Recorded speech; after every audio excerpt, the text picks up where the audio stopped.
In the name of Allah, who is the most merciful and beneficial, myself Ramesh Khan. You are watching CGP Genius, my dear students. Welcome to my YouTube channel. Thank you so much for watching this video. So in this video actually we are going to discuss about Newton's first law of motion. तो सबसे पहले Isaac Newton को देखते हैं. कौन था भाई? ये पहला बंदा था, पहला शख्स था जिसने मोशन के लॉज दिए. ठीक है, सबसे पहले न्यूटन का जो फर्स्ट लॉ ऑफ मोशन है उसको देखेंगे कि क्या होता है. ठीक है, तो जो भी लॉज होते हैं उनकी क्या होती हैं? स्टेटमेंट होती हैं. क्या होती है? स्टेटमेंट. ठीक है, डेफिनेशन नहीं होती, क्या होती है? स्टेटमेंट होती है. तो इसकी जो स्टेटमेंट है Newton first law of motion, ठीक है, तो इसकी स्टेटमेंट में क्या है? इसकी जो स्टेटमेंट है ये क्या कहती है? ये कहती है a body continues it's state of rest or of uniform motion in a straight line unless acted upon by some external force. Urdu में इसका जो कंसेप्ट है वो ये याद रखना है कि ये जो न्यूटन का पहला कानून है, Newton first law of motion, ये कहता है कि जो बॉडी रेस्ट में है वो रेस्ट में पड़ा रहेगा. ठीक है, और जो बॉडी यूनिफॉर्म मोशन में है इन अ स्ट्रेट लाइन, तो वो यूनिफॉर्म मोशन में ही रहेगा अगर उसके ऊपर कोई एक्सटर्नल फोर्स नहीं लगती तो. ठीक है, कोई बॉडी है वो रेस्ट में, तो रेस्ट में रहेगा. ठीक है, अगर एक बॉडी है वो रेस्ट में है तो रेस्ट के बाद की जो हालत है यानी कि वो मोशन की हालत में आ जाता है. पहले वो रेस्ट में था फिर मोशन में आ जाता है. तो क्यों होता है? वो ड्यू टू फोर्सेस होता है. ठीक है, कोई ना कोई फोर्स एक्ट कर रही होती है. ठीक है, कोई भी बॉडी है यूनिफॉर्म मोशन में है, ठीक है, तो वो स्टॉप हो जाता है, रुक जाता है. उसके पीछे जो रीजंस होती है ना वो फोर्सेस की होती हैं. ठीक है, वो एक्सटर्नल फोर्सेस की होती हैं कि एक बॉडी रेस्ट में है तो वो मोशन में आ जाता है, मोशन में है तो वो रेस्ट में आ जाता है. लेकिन न्यूटन का जो पहला कानून है वो यही कहता है कि अगर ये जो फोर्सेस हैं एक्सटर्नल फोर्सेस ये ना लगे, इनको हम निगलेक्ट कर दें, तो जो बॉडी रेस्ट में है वो रेस्ट में ही पड़ा रहेगा. ठीक है, फॉर एग्जाम्पल एक मेज के ऊपर बुक पड़ी है वो रेस्ट में है. ठीक है, उसके ऊपर कोई एक्सटर्नल फोर्स अगर ना लगे, निगलेक्ट कर दे. कौन सी एक्सटर्नल फोर्स? एक्सटर्नल फोर्स हमारी अपनी इंसानों की जो होती है, मतलब उसको कोई मतलब हाथ ना लगाए. और दूसरा जो है एयर रेजिस्टेंस है, यानी कि हवा के मॉलिक्यूल्स है वो भी अगर उसके ऊपर पड़ेंगे तो वो हो सकता है उसके पेज पलटने लग जाए उस किताब के. ठीक है, तो यानी कि या फिर वो अपनी जगह से हिल जाए हवा के मॉलिक्यूल्स के थ्रू. यानी ये जो फोर्सेस होती हैं एक्सटर्नल फोर्सेस, ये अगर ना लगे, ठीक है, इनको नेगलेक्ट कर दिया जाए, तो जो बॉडी रेस्ट में वो रेस्ट में ही पड़ा रहेगा, मुद्दतू तक पड़ा रहेगा, मुद्दतू तक. ठीक है, हाँ जी. तो इसी तरह से वो कहता है कि अगर कोई बॉडी यूनिफॉर्म स्पीड में है या यूनिफॉर्म मोशन में है, वो भी स्ट्रेट लाइन, ठीक है, तो दो चीजें आपने याद रखनी है. न्यूटन का फर्स्ट लॉ ऑफ मोशन है. ठीक है, पहला आपने ये याद रखना है कि बॉडी जो है वो रेस्ट में होगी.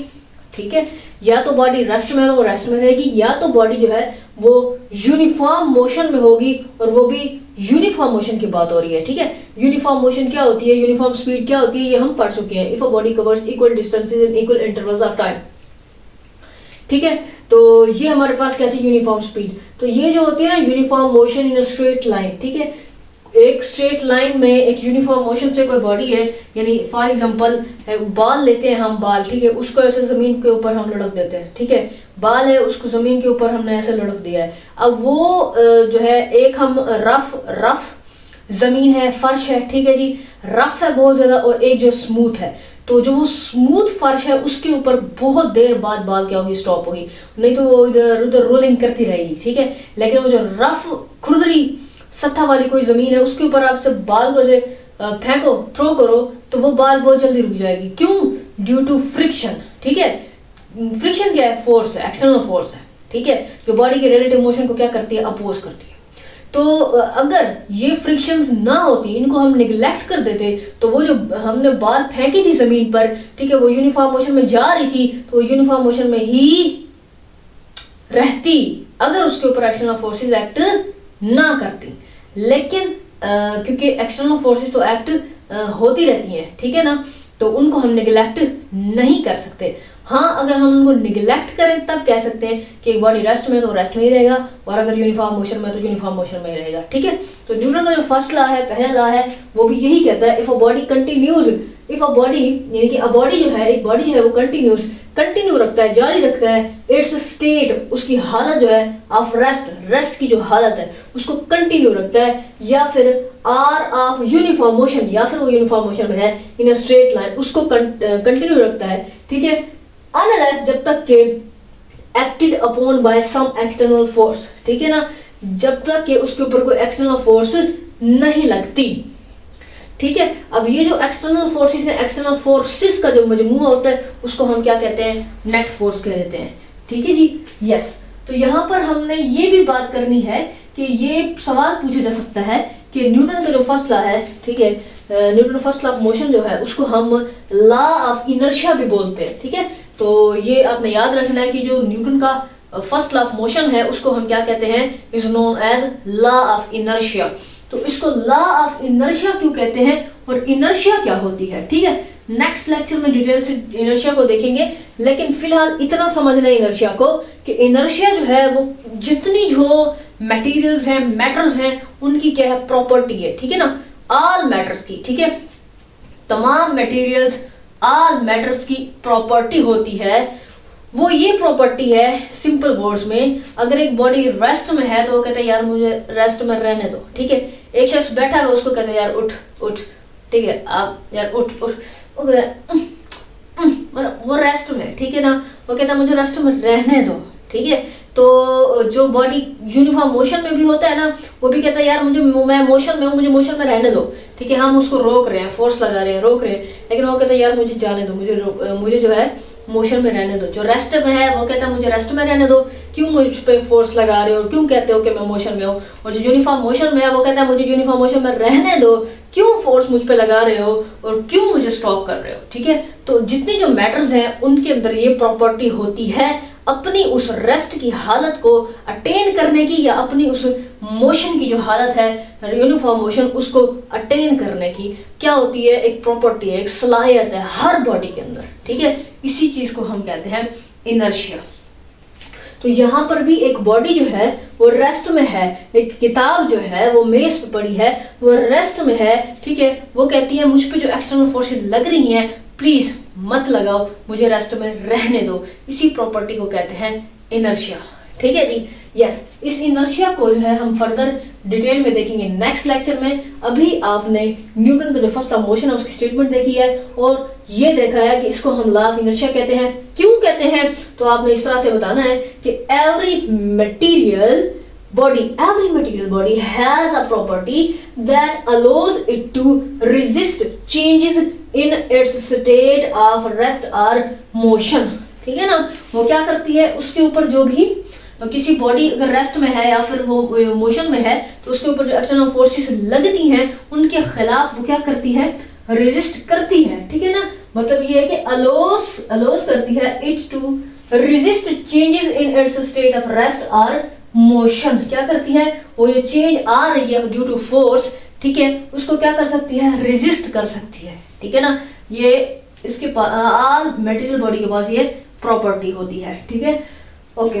तो अब फोर्स जो है जो हम लगाते हैं फोर्स, ठीक है, उसको हम यूं डिफाइन कर सकते हैं कि फोर्स जो है is an agency which changes, क्या करती है, व्हिच चेंजेस और tends to change the state of rest और of uniform motion of a body. ठीक है, कोई भी बॉडी है अगर वो यूनिफॉर्म मोशन में है तो उसके ऊपर फोर्स लगाई है।